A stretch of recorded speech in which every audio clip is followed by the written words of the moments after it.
ময়মনসিংহ মেডিকেলে ময়নাতদন্ত শেষে জামাত নেতা মাওলানা রেজাউল করিমের মরদেহ বৃহস্পতিবার বিকেলে শেরপুরের শ্রীবর্দী হাসপাতাল মোড়ে নিয়ে আসা হলে কান্নায় ভেঙে পড়েন স্বজন ও জামাত শিবিরের নেতাকর্মীরা।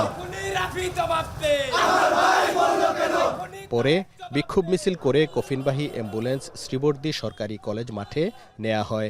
আইনশৃঙ্খলা বাহিনীর কড়া নিরাপত্তায় সেখানে বিকাল ৫টায় প্রথম জানাজা অনুষ্ঠিত হয়। ওনার দুইটা ভাই আছে, ওনার স্ত্রী আছে এবং দুইটা সন্তান আছে, ছোট ছোট নাবালক সন্তান। এই সন্তান দুইটার ভবিষ্যৎ কে নেবে? প্রশাসনের অনীহা এবং এদের উস্কানিতে আমাদের এই ঘটনা ঘটছে। পরে মরদেহ নেওয়া হয় উপজেলার গোপালখিলা গ্রামের নিজ বাড়িতে। রাত 8:30টার দিকে দ্বিতীয় জানাজা শেষে তাকে পারিবারিক কবরস্থানে দাফন করা হয়। জানাজায় অংশ নেন জামাতের কেন্দ্রীয় ও জেলা নেতৃবৃন্দ সহ। আপনাকেই বলছি, ইন্স্যুরেন্স করলে সিটিতে সুরক্ষা পাবেন নিশ্চিত। সর্বস্তরের মানুষ।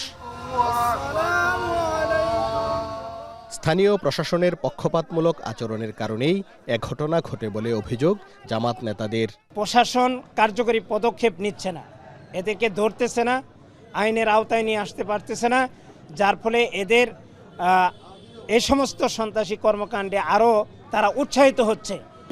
সহকারী রিটার্নিং অফিসার এবং উপজেলা নির্বাহী অফিসার মহোদয়, উনি আমার দৃষ্টিভঙ্গিতে উনি ইচ্ছাকৃতভাবে এই ঘটনাটা ঘটানোর সুযোগ সৃষ্টি করে দিয়েছেন। এ ঘটনায় এখনও মামলা হয়নি, কোনো গ্রেপ্তারও নেই।